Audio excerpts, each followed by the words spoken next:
as you said, we are the keys to unlocking our child's nervous system development. And I've got this kind of new saying, I don't know if I've shared it with you, but it's like, how do we become, or we need to become, the heart of our family's nervous system as the parent? It is a family nervous system, isn't it? There is. Because how easy is it for when one person's dysregulated, we're all whipped up, right? We hear that all the time. We're all walking on eggshells. We orbit around their emotions. It's like, hold up. Let's not relinquish full control to the kiddo who's out of control. How do we step back into our parenting authority, which is still can be very kind and firm and sturdy and, everything that we talk about around ADHD specific parenting. But if we can be the most regulated person in the family, our children will then start to orbit to us as opposed to us being whipped up by them. Welcome to the Soaring Child podcast, where parents of children with ADHD learn tips and tricks to help their child soar at home, at school, and in life. We feature interviews with experts, medical professionals, and parents just like you who are learning how to reduce ADHD symptoms using food and other natural strategies. Because children with ADHD deserve to soar just like every other child. I'm Dana Kay, your host. Hello parents, this is Dana Kay here with another edition of the Soaring Child podcast. Let's be real for a moment. Hands up. How many times have you found yourself snapping at your child and then immediately sort of feeling really awful about it? Maybe you swore you'd stay calm today, but the second your child melted down over the wrong color cup or refused to get dressed, something inside you just snapped. If that's you, I can tell you, you're definitely not alone. I have been there many times. So many parents share that they feel guilt and frustration, but also helplessness when their reactions don't actually match the parent that they want to be. And when your child has ADHD, those emotional moments can feel constant. And that's why I am so grateful to have Ashley Gobeil back on the podcast today. She is our resident child and parent therapist. She has over 15 years of experience in child and adolescent mental health, family dynamics, and developmental trauma. She's worked with countless children diagnosed with ADHD, ODD, and learning differences. And just as importantly, she works with the parents as well. And so in today's episode, we're digging into something that doesn't get talked about enough: our nervous systems as parents, and how our ability to regulate ourselves is just as important as the tools that we use to help our kids. Hi, Ashley. Thank you so much for joining us to talk about this really important topic. Yeah, hello. Thanks for having me again. It is probably the most important topic, or the most common topic, that comes up with all of the families I work with. Yeah, and I'm really excited for you to come here because, I think it's important that we understand what's really happening inside our body when we get triggered, and how to sort of shift from like that reactiveness to, responsive, and what it means, to become the person, the calmest person in the room, even when your child is not having anything of it. So let's start with awareness. How can a parent know when they're sort of in that pattern of reactivity or dysregulation? And what's the difference between being reactive and being responsive? Yeah, great question to start with. So, I mean, it's kind of like most of us, would probably know the answer to this a little bit. When you start to dive deep, guys, you're like, when am I being responsive versus when am I in reactivity? And we're all human, so we actually will move through regulation and dysregulation most like throughout the day. Yeah. It's what we're finding. I know for myself, I'm, like you said, kind of like, I've been there, guys, as well. I actually thought I used to be one of the most regulated person in the room, and then until I became a mother. Yeah. And I was like, oh, yeah, okay, this is what dysregulation's about. So I think one of the first things that feels really important to share is really getting to know if you're triggered or how to know if you're triggered, which is quite different. And what you hear that word a lot now, especially in social media. There's like activated, triggered, reactive. And so in the nervous system, when we are activated and fully triggered, that is like reactive. And it is different to kind of a low level dysregulation when you're kind of stressed or irritable throughout the day. Triggered is when our whole nervous system almost hijacks our body and kind of puts us into that fight, flight, freeze, which many of us have heard. And it's like some of the signs, it's like it feels like there is a lot of that feeling. So I know for myself, like I can move into rage. Like I'll know, like, and rage is different than anger. I don't know if other people can resonate. It's like there is such a big feeling of rage. It can be intolerance, like getting really intolerant, or desperation and like pleading with kids. Agitation, but really when it's triggered, it's like it feels like there is this full abundance of this emotion, and it feels like you can't choose your response. Like it's almost like you're like in it and you can see yourself doing it, but it's like I have no control here anymore. So it doesn't feel like you're free to choose that response because you're fully in that reactivity. There's no humor at all. So it's like when you're triggered, it's like even a bit of lightness or invitation to seeing things differently. It's like there's no humor left. Yeah, squashed. Can't see a different side. And another sign is it kind of feels like an old pattern or a familiar response. So it's kind of, Interesting. oh, yeah, okay. I've Here I been go here. again. Here I go again. I've had that Yeah. feeling before. Yeah. And I mean, really, it's like the dysregulation in the nervous system, people haven't heard that term, is it's a physiological It thing is. that happens in the body. Um, it's the impact of kind of emotions and beliefs. And it's really the nervous system doing its job. Yeah. Okay. So the nervous system goes, oh, we've got that emotion, we've got that feeling. I know what to do with that. That's a really big one. That's felt scary to feel in the past. So Yeah. therefore, I have to move into fight, flight, freeze. I've got to move into survival Mm. response. Yeah. Yeah. Because it's like the nervous system doesn't realize we're actually not in danger because my child has told me they're not getting dressed. You know, it's Yes. like the body can't quite work out. Hold on, this isn't actually a dangerous situation of like a tiger coming to get me. It's just my child not putting on the shoes because I asked. But it's our body's actually having the reaction as though. Does that make sense? Like we're It perceiving. makes total sense, and I can definitely know that feeling. And I think that once you can be aware of it, it can actually help you move through it. So I Yeah. think that there's probably a lot of parents Mm. wondering, once they are aware of it, once they're aware that they're Yeah. dysregulation, what does doing the work actually look like? I do want to I want to dive into also like why it's important for us to be regulated, but I feel like Mm. I want to know what to do about it when I'm Yeah. actually in it. Well, I would say another step of awareness, which is working towards the like what to do about it. Mm. It's like noticing and getting to know, yeah, okay, these are moments where I'm really triggered. I've actually stepped outside of my regular self. But the second step of that self-awareness is I really encourage parents to notice what the beliefs and thoughts are that come up when you're triggered. So it's not just the emotion, like actually paying attention to, um, oh my gosh, I'm getting it all wrong.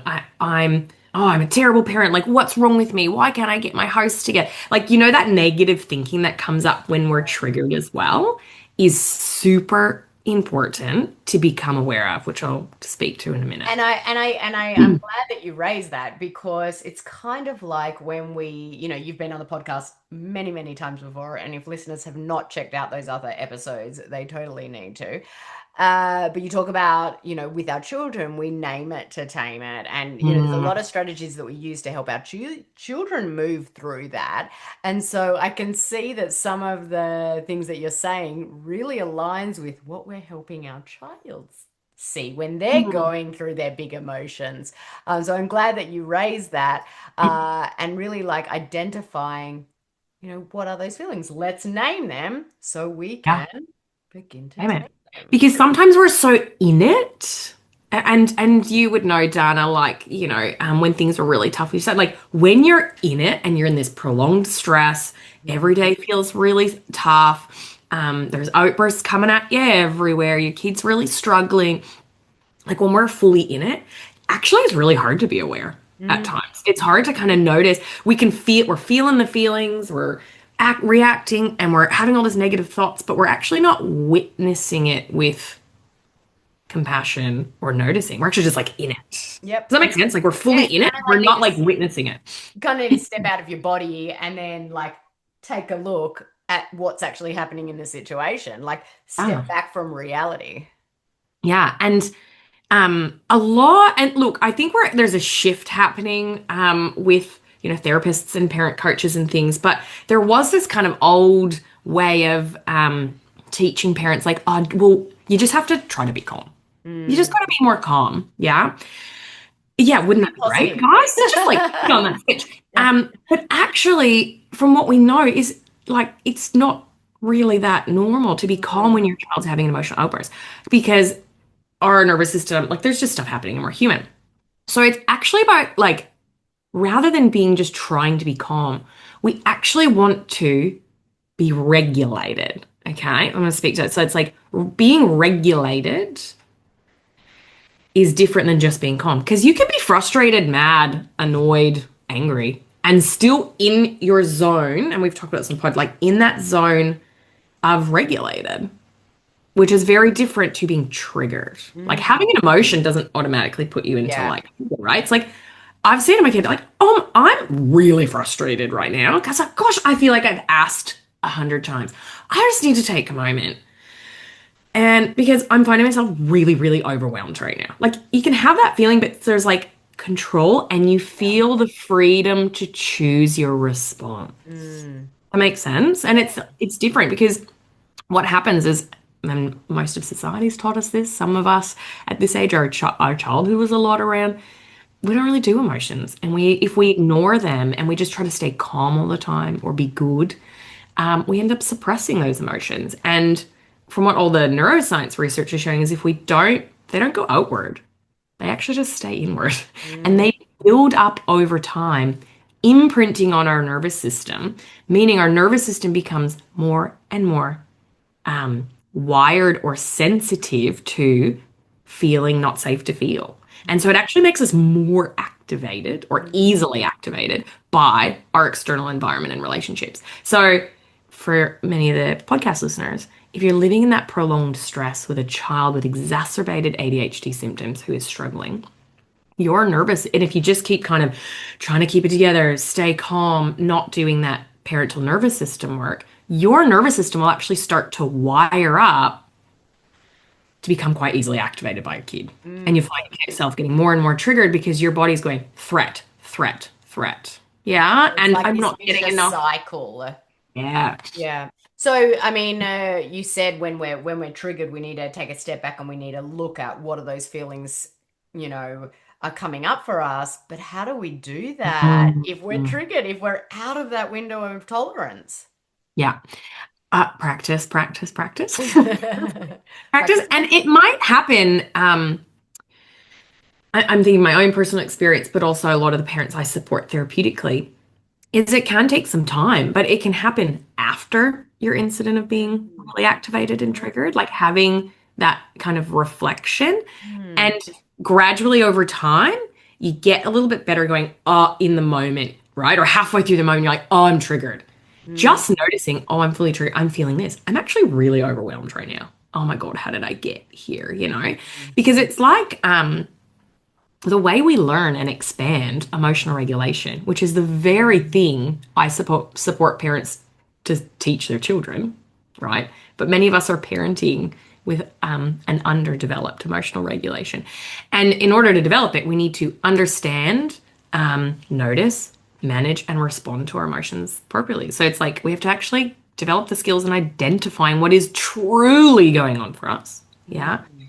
and then practice kind of modulating the feelings. But so it's literally like learning to feel our feelings. Okay, we can have them, Mm, but actually not many of us stop to feel them. yeah. Okay, and then And sometimes when our name brain them. forces that, And, and I yeah, mean, everything you're saying is everything that we're teaching parents mm, help their children with. yeah. But it probably starts with us, doesn't it? It 100% has to start with us because actually, how can we expect? And I actually had this conversation in one of our coaching calls in our programs the other week, Dana. Was, the dad was like, he was really struggling. I need my kid to respect me. And the poor little kiddo is so distressed. He's aggressive. He's kicking holes in the wall. And then dad's going, and I'm flying off the handle. And I'm like, hold on. So, how easy or hard is it for you to stay regulated and grounded? You're flipping your lid, Mm, your kids flipping their lid. And so we often have this kind of like expectations that our kids are gonna manage their emotions, but like we're losing it. yeah. And there's a bit of irony, and I get it, it's hard. I've been there. But we often expect and this often is a bit of a penny drop moment for parents. It's like we often expect our children to show up in ways that manage our stress and Mm. make us calm, as opposed to actually how do we show up and turn up to our child's distress differently when really we just expect them to turn up to our stress so we get less stressed. It's a Yeah. really, really fascinating way to look at it. And I think it's so true. And it's funny because I just got off the call with a family that I'm working with.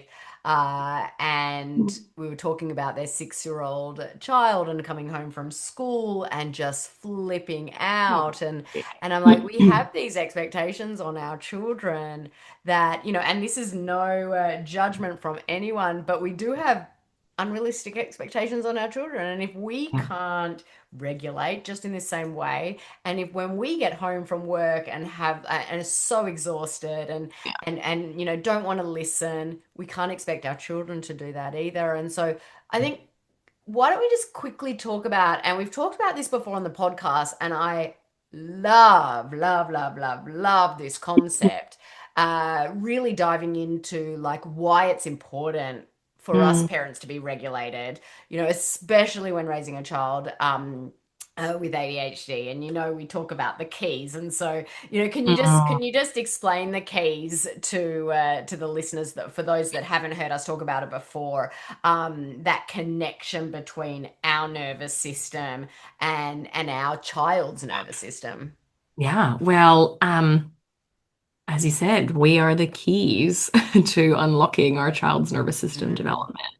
And I've got this kind of new saying, I don't know if I've shared it with you, but it's like, how do we become, or we need to become, the heart of our family's nervous system mm. as the Because it parent? is a family nervous system, isn't it? There is. Because Yeah. how easy is it for when one person's dysregulated, we're all whipped up, Yeah. right? We hear that all the time. We're all walking on eggshells. We Yeah. orbit around their emotions. It's like, hold up. Let's not relinquish full control to the kiddo who's out of control. Mm, How do we step back into our parenting authority, which is still can be very kind and firm and sturdy and everything that we talk about around ADHD specific parenting. Um, but if we can be the most regulated person in the family, our children will then start to orbit to us mhm, as opposed to us being whipped up by them. And it mm, doesn't mean it's not going to be hard at times because the work is expanding our own emotional regulation. Yeah. And it's so important because children develop their sense of self-worth, their self-esteem, how good they feel about themselves. That gets developed from how adults relate to them. mhm, That's how children start to relate to themselves, and it's really scary. mhm, It's like children start to inner dialogue talk to themselves in relate like we know in the program, so many kids experience internalized sense of shame. mm. They often don't feel very good about who they are. And it's not because parents are saying you're bad. Sometimes we get there, but for the most part, it's because they're getting so many messages about how not good their behavior is. They're being corrected. They're stressing out mom. Dad's really frustrated, you know? They're not listening at school. It's not just that internal in the household. It also, Oh, extends. school, like they're the naughty kid at school. So they're being punished. And yeah, so there's often lots happening. So if we kind of bring it back to why is it so important? our children won't heal and recover and develop until we start to walk that journey alongside of them. And Mm. when we can learn that feelings aren't going to topple us over or suck us in, like feelings are safe to feel, when we can kind of start to move towards that. Um, and when we start to show compassion and the same compassion and grace and empathy about feelings to ourselves as I'm teaching what we need to do to kids. That's the other thing. Parents will go, I'm using that empathy thing that you taught me, Ashley, to my kids. And oh my gosh, it's really working. Like they're really softening when I can have empathy. And I'm like, well, and then they'll share about how much guilt they've had or how much they beat themselves up over flipping out last week or when they felt really sad or disappointed or they're grieving the fact that this is not what they thought the reality would be like, you know. I'm like, did you show yourself some empathy and compassion this week? No. Or did you stay in that negative mindset?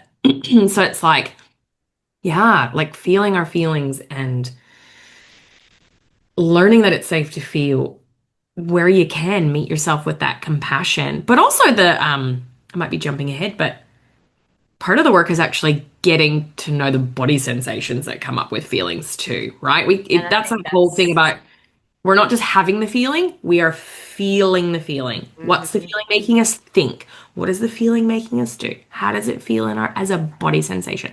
Most of us in society, because we're so busy and stressed, that's just the nature of And we globally. don't give ourselves the We time. don't have space and time. Yeah. So We're like, just like okay, moving through it. where we flipped our lid, we're dysregulated. We need to take a step back, not necessarily in the moment, to Mm, really notice and take a look at what we're feeling and how it makes us feel. So just chat through the what that looks mm, like. Like yeah. practically, what does that look like? I wonder if I share a story Yeah. about recently because I'm in my own process around this. Like, I Mhm. had a safe and happy childhood, like many of us do. Many of us haven't had the privilege of, but I still didn't have a lot of emotional regulation, as I said, until when I became a mother. I was like, oh. So a few weeks ago, and we've been quite unwell here, but it was like I was in this kind of low level chronic flight mode, plus a little bit of fight, agitable, irritable, but just like busy, busy, busy, busy. Mm. And I could feel a little bit, when you get the signs, like I could feel the overwhelm, the prompt to like, you need to sit down and have a rest. You actually need to eat. Have you stopped to have a snack? Probably should go for a walk and you ignore them because you're like, well, I've got laundry, I've got this to do, and you just kind of move through, and then your kid's having a meltdown, and and so the week kind of just piles up, and I could go, oh, I'm feeling overwhelmed, but I was just kept moving through it, or I'd go, I thought it was enough because I was in it. I thought it was enough to just go, oh, I'm feeling overwhelmed. Mhm. Yes, I'm feeling overwhelmed. I'm really frustrated and annoyed. So I was naming the feelings, but I wasn't allowing myself to feel it. And it Mhm. wasn't until I was doing some of my own mentoring and coaching, and my mentor, she said to me, are you making it wrong what you're feeling? I said, what do you mean? And I realized I was making what I was feeling wrong. It was like because they had the negative thought of like, oh, you shouldn't be so overwhelmed. You're the therapist. You should be good enough by now. All that dialogue Yeah. that many of us get as parents, or oh, you're ruining her, all that other stuff. And I went, oh, I was naming my feeling. I was noticing the thoughts I was having, but I was kind of judging myself for Mhm. being overwhelmed. Yeah, like I was And you're making it wrong pushing it down and just kept and going. pushing it down, and it kept going. And then I had a moment, guys, filling the bathtub up, and I just went, I'm so overwhelmed and tired. And Mhm. I started to feel the feeling. And it Mhm. came out in tears. Mhm. And I just had the moment hanging over the bathtub going, I'm now feeling overwhelmed. I can feel it in my chest. It feels really tiring. And I feel really unsupported. And it was like, ah. And when you just like, it was a moment of like, this is actually how I'm feeling. I'm Well, feeling like I'm doing it alone. Or, it was just like, ah, yeah. release. I like when you tell that story, the feelings that come up for me in that moment Mm, is I am scared, and I'm sure that there's a lot of other mums and parents and dads and listening to the podcast. They're probably scared to let mm, themselves feel those emotions because I used to suffer from anxiety in my 20s, and when I let myself feel those emotions, I had a couple of times through my 20s where it got out of control, those emotions, and I couldn't rein it in.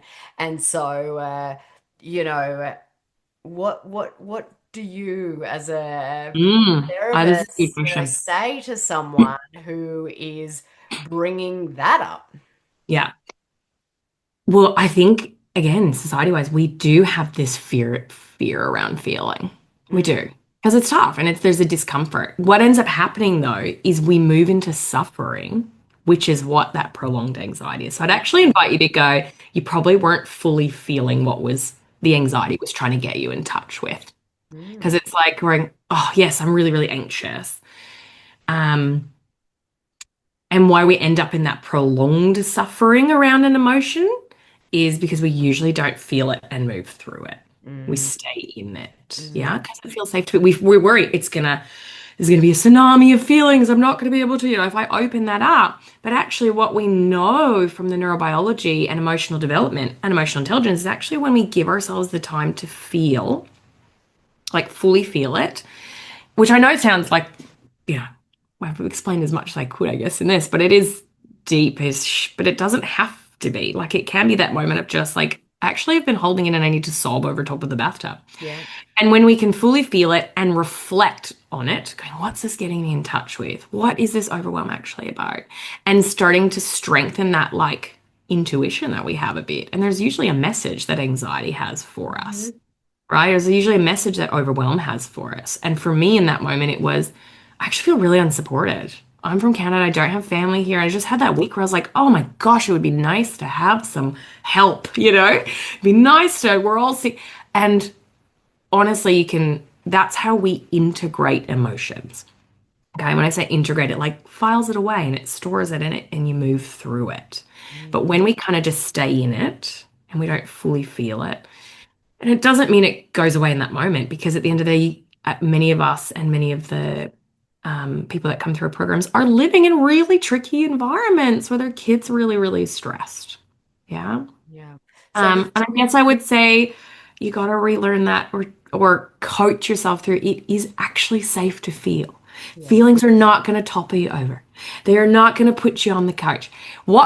For weeks on end because you're going to be struggling. Where we end up like in mental health levels of anxiety and depression, that's usually when we're stuck. yeah, So depression is actually the suppression of emotions over time. mm, Yeah, because we've actually depressed them yeah, down. And anxiety is usually the worry about the future. We stay too much in the what ifs. yeah, And we want to control, like many of our little kiddos who come through the program, they want to control everything because inside it's just a lot of anxiety and yeah. dysregulation. Yeah, so we want to control. So, okay, so we're feeling our emotions, we've acknowledged what's going on. Oh, and I'd add reflect. Did I mention that one of the biggest resilience factors, I know Dr. Dan Siegel talks about it, one of the biggest resilience factors for children, like in terms of children getting resilient, is a parent who can self reflect. So, Hmm. guys, like if you do nothing else, like just reflecting on why am I feeling this? What's coming up for me? Oh my gosh, I got triggered. They say having a reflective parent is a huge key for your child's well being. Interesting. Mm. And is it just about like, because I know people, and I'm very much like this. I'm very literal, and so just sitting there and reflecting to me sounds like, well, how do I do that? Like I want you to give me the steps to say, okay, in that after that moment, I would like you to go and sit down and get a piece of paper and write out number one You and could, if yes, that, yeah, if that works for some people, it yeah, might actually be going and writing it down on paper. For other people, it actually might be going and standing outside in the sun or going for a walk and actually moving your body in a mm, somatic way and yeah, going, I'm actually going to go for a walk and just ref- and process going, yes, what the heck was going on for me just then? Some mm, people might need to draw a bath and sit in it and process. Some might even need to like put on music, like how people process and reflect it might look a little bit different. I think the main thing is like giving ourselves space and time to do it. And look, as someone who's a chronic flight hustler, constantly going, that's my default. Time scarcity is also just like a dysregulation. I get where a lot of us are poor, but we're actually not as time scarce as we think. I agree with you there. I'm always like, oh my gosh, I'm so busy, I'm so busy. But, you know, 1 minute Mm. to do some self-reflection, we have 1 minute. We 100% have 5 minutes. I promise you. We have Yes. 15 minutes. I promise Yeah. you. Because what ended up happening is, yeah, I recently listened to a thing around time scarcity, that time scarcity is actually like further dysregulation in our nervous system. So the more Mm-hmm. dysregulated we are, guys, the more time scarce we are. And it's like time literally gets chewed up and we don't Yeah. even know where it's going. But actually, when we can move into regulation, you'll actually start to notice. I notice for myself and clients I work with, you actually become a little bit more time rich. And I'm Mm-hmm. like, where's this like half an hour come from? Yeah. Because actually, when you're more regulated, guys, you're more productive, You are like 100% right. effectively. Mm-hmm. But if we go back to, again, there's a lot of parents go, but yeah, what do I got to do? This is going to shift the trajectory of your family and your children. When we can become that anchor, that lighthouse, that beacon for our children, like it will change everything. It does. And I see that in the families I work with. I've seen it in my own personal process. Like it literally will change everything if we can work on our emotional regulation. So let's talk about that. I know you talk a lot about practicing. Yeah. Okay. So what are some of your like favorite daily or sort of in the moment tools for parents to practice that or to reset their nervous system? Yeah, beautiful. So, these are kind of like the ones I'm going to share can be done ad hoc in the moment, like I said, 1 minute, and it can be like daily, and it can be helpful because like a cumulative effect. It can have a cumulative effect. Like some of us, and we've talked about this before on the podcast, some of us don't have one day to do beautiful self-care, like, or Hmm. even that 3 hours to do yoga twice a week. Like, we don't all have that, get that. So, but there's kind of like challenge that thinking around, oh yeah, but I don't have time to do this or that. It's like, you know what? If I'm going to give you little 1 minute, 30-second practices, there's no excuse for us to not tap into that throughout the week A and hundred know that percent. it's going to have a cumulative effect. Because, you've just said, like when we say, oh, look, I just don't have time to do that. Just saying that like takes 15 seconds. Yeah, yeah. So even noticing, like one thing for me, I notice now if I start to get into like, I don't have time for that, I'm like, I actually know that's now one of my signs of being activated. Hmm. Yeah. So the more you get to know yourself, you're like, yeah, I'm in chronic dysregulation, or I'm triggered, I'm in that activation. Just actually saying, I don't have time for that. I know that's a sign now. Yeah. Hmm. Or the sign where you like, I drive home and I park in the car and then I just don't move. I don't know if anyone's ever done it. You're just like so tired and you're like, right. And you're like, there goes 15 minutes again. I You and just I stared at I a actually wall. I like talking about this and I like actually, explaining these moments because there are like I know what my trigger is and my trigger like I'm a pretty productive person and like when I'm working I'm very productive in what I do. But when I catch myself like literally just clicking around on my screen and actually Yeah. doing nothing and Nothing. I look back and I'm like I've literally sat here for 30 minutes Yeah. and I've done nothing.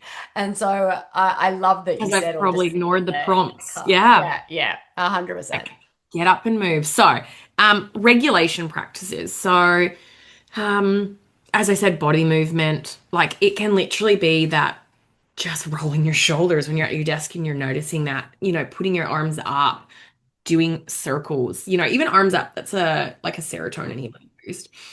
Breath in, breath out, literally bringing it back to the breath. Like Mm. just noticing, even that, like, oh, okay, I'm just going to do a body scan.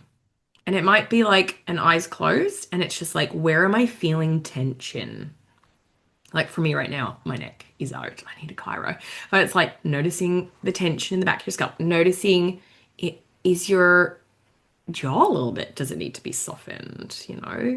Um, Noticing if you're cold, you're warm. When you bring awareness to those body sensations, not like I said, I'm not saying in the moments where you're super triggered. It's like Eventually you can get there, but it's just throughout the day. Mm. That's going to keep that's actually you building new pathways of body awareness, right? And the Building more new you strengthen and muscles. do that, Mm. like a brain, the brain is a big muscle. The more you exercise it, the stronger those pathways get. So it's like just noticing what's happening. Going for a walk in nature, really regulating. As I mentioned earlier, music might be regulating for some people. Doing those vagus nerve resets, we say, it's like a little nervous system reset. So humming is super quick, easy one. Um, it's literally breath in through the nose, and then humming on the breath out. Mm. And humming, like, yeah, just it's such an internal nervous system soother. You can do it where you close your eyes and those little flaps on your ears. Yep. If you close those and do a hum, you can actually Mm. see how it's like a tone inside? Love Yeah. it.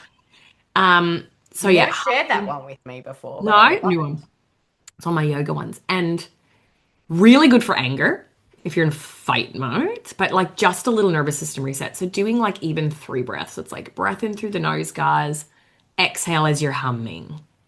Close the little flaps on your ears if you want. Play with it. What feels good? What doesn't feel good? As you said, neck stretches. Another really nice one is just like a little bit of just like tapping. So it's Mm. like just taking a moment and going, I'm just going to tap the top of my forehead all the way down the back of my neck. Tapping the forehead right in the center between the eyes. And then the same thing is like, move your fingers towards the tension. Yeah. I Like I even feel a little bit nicer actually just doing that. I feel Yeah. amazing just after doing that. And that didn't take any time at all. No. No. Even that, like, that chest stretching. Oh, yeah. I often keep a little stretching band next to my desk, but getting your arms out, opening that. And then remember I was saying cold or warmth, noticing do Mm. cold, warm exposure, like have a heat bag and just have that on your lap. Have a cold ice pack and just go, what does that feel like? Um, Again, it's like playing with it and getting to know yourself. Mm-hmm. What little practices leave you feeling good? Mm. Some people, especially when we're in prolonged stress and heightened stress, the last thing people want to be told and do is go and lie down and do breathing, like as if for some Yeah. people, right? They're just not there. So But it's like what everything you've these just little shared things. is, because I was I was that person. I was that person. Like, like, Self-care, is he even forget going it. to sit down and meditate? I'm still that person. I'm not sitting down and meditating for 15 minutes. I just find it super boring. Mm, But what you just said, like, these are mm. just small little moments that take absolutely no effort. Actually, I just kind of feel this is a little bit too simple.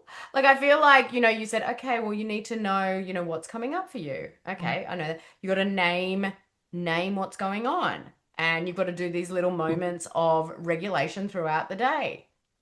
Is it as simple as that? Kind of, a little bit, yeah. And it is and it isn't. So yes, because this is the thing is I also think we overcomplicate things, Yes. and so yes, it is as simple as becoming self-aware, getting in touch with our emotions, learning how to feel them, practicing we call it integrated self-care, micro daily practices throughout the day. Yes, of course, big self-care moments also really important. Um, yeah, like it's absolutely this is doing the healing work, getting to learn our intuition again. Yeah, connecting with like what is this feeling or this body sensation? What's this thought that keeps coming up? So like I've shared some of my core beliefs was I'm getting it wrong, I'm getting it wrong. When I just would notice those core beliefs, or I'm failing as a mother, right? Or oh my gosh, I'm causing so much damage with my reactivity, getting to know those core beliefs that come up for yourself. The more we just notice them, get to know them, like it's that's part of the reflecting and the healing journey. Is so when Mm. we start to notice them, we go, oh, there is that thing again. That is that pattern. That probably comes from childhood where I was getting in trouble for getting it wrong? And then it's like meeting with some compassion. Like it's almost like doing your own therapeutic work alongside of that nervous system widening.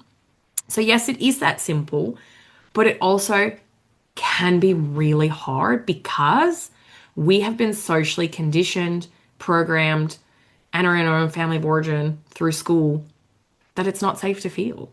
Shut down Mm-hmm. your feelings, Mm-hmm. stop crying. Like, it's the more obvious ones, but we don't really live in a society and an environment that moves through feelings with as much grace as possible and compassion. Mm. We don't have a lot of tolerance for anger in our society, like regulated anger, Yep. sadness. Like, so, yeah, we are up against a fair bit too. Mm. Remember, because many of us have been wired where it literally doesn't feel safe to feel. So, yeah, it can be overwhelming just for some people to feel sadness. I've known parents who are like, I've never cried. I can't cry because it wasn't safe to cry as a child. So it's like, okay, the work is, how do we just learn that it's like okay to be sad? And Like, be no one's self-accepting. here. Yeah. And also, we're the adult guys. We get to choose in a way. Like, we're not getting in trouble from everyone. And actually, when we model this and we do our own healing work, as I said, we are going to shift, we're going to heal your children and the generations to come. So, Yeah. it seems that we need to give ourselves permission to feel. And, the parent that's sort of listening right now and feeling overwhelmed or Mm, ashamed, because they've been mm, stuck in those reactive yeah. patterns, just like what you said, what would you say to them? Mm. Have repair as a tool in your back pocket because this is, and it can be longer term work for us, just like it is for our kiddos. And so when I say repair as a tool, the best thing we can do when we're in these patterns, one of the most important, is we just repair when we've been triggered and reactive to our kids. Like, What does that mean? yeah, the tool is you connect with your child after you've been triggered. So you don't wait for your kid to come to you and say sorry. Actually, you move into repair. So rather than staying in a guilt spiral or shame spiral or staying stuck in rage or blaming your child or blaming your partner or yourself, just go, I was triggered. I was overwhelmed, and I am doing the best I can with the resource that I have right now. And if I could be doing better, I would be. So meeting yourself with some connection and repair and grace, and then going, I need to repair this with my kid because actually I don't want my child to internalize my reactivity as their fault or who they are as a person. So you gotta take accountability. And the beauty of this, guys, is when we model repair, our children who are struggling with really tricky behaviors start to learn how to do it. So it would look something like this, Donna. So look, I do repair a lot in this household. And like I said, even though I'm a therapist, it would look something like, oh, I say, oh, hey, kiddo, earlier, like I was really overwhelmed and I yelled and I got really snappy with you. That actually wouldn't have made you feel very good about who you were. Or that might have actually left you felt pretty feeling a little bit scared of mama when I was yelling. Um, yeah, that must have not made you feel very good. I'm really working on my big feelings too. Just like you're working on your big feelings sometimes. But it's really important that you feel safe in this house. So, yeah, I'm really sorry that that happened. What can we do to help you feel better? Are you ready for a reconnection? So it's a little bit of a longer one, but the main formula is like acknowledge what we did and how we showed up and acknowledge how we may have made how you may have made your child feel. It doesn't, and it's not just going and saying sorry because we know sorry loses its power after a while. It's Yeah. literally going because we don't want our kids either to just go say sorry, say sorry. It's Sorry. like we want our children to go, oh, I threw that or I pinched my sibling. That must have hurt him. Yeah. Like we want them to learn that repair is I did this and it may have left you feeling like Mm. this. Gosh, that's not okay. Does that make sense? Makes total sense. And again, we don't need to overcomplicate it. I think that everything you've shared today are just simple, small things that when you Mm, start practicing can become part of your life, and you can, as you said, you can heal the heart of the household. You yeah. can, we're holding the keys to our child's nervous system or our household nervous system, and just some of those small little tools can go such a long way. Yeah. Ashley, I ask every guest this, and I know you've given a wealth of knowledge, and I don't know how you're going to pull another one out, but if you could just share one small Mhm. actionable tip that parents can start using today, what would it be? Oh. I don't know if you're going to find it actionable. I think what came to mind was, well, yeah, get proactive, but actually, I'm going to invite parents, make a new decision right now. Hmm. Make a decision that you are not going to keep staying in loops. Like, make the decision to go, I can and I will eventually create a new reality for my family. Hmm. It's like just one step. You're going to do it one step at a time. But that kind of, yeah, like just kind of take that one step to get proactive. Yeah. I'm actually going to go on a healing journey. Hmm. That's an actual kind of decision. Just go, you know what? I actually am gonna work towards healing my Give own yourself nervous system. permission. Yeah, because I've been through a lot, And and I my think kids that that are is going a through a lot. super thing to acknowledge. Yeah, Probably everyone listening it's been today. up against a lot. So it's like acknowledge that. Like yeah, it really is, guys. I really can, yeah, I feel Yeah. it is a lot. So just going, you know what? I'm gonna go in this healing journey. And I'm going to practice one little micro thing that Ashley taught me this week. Start Mhm.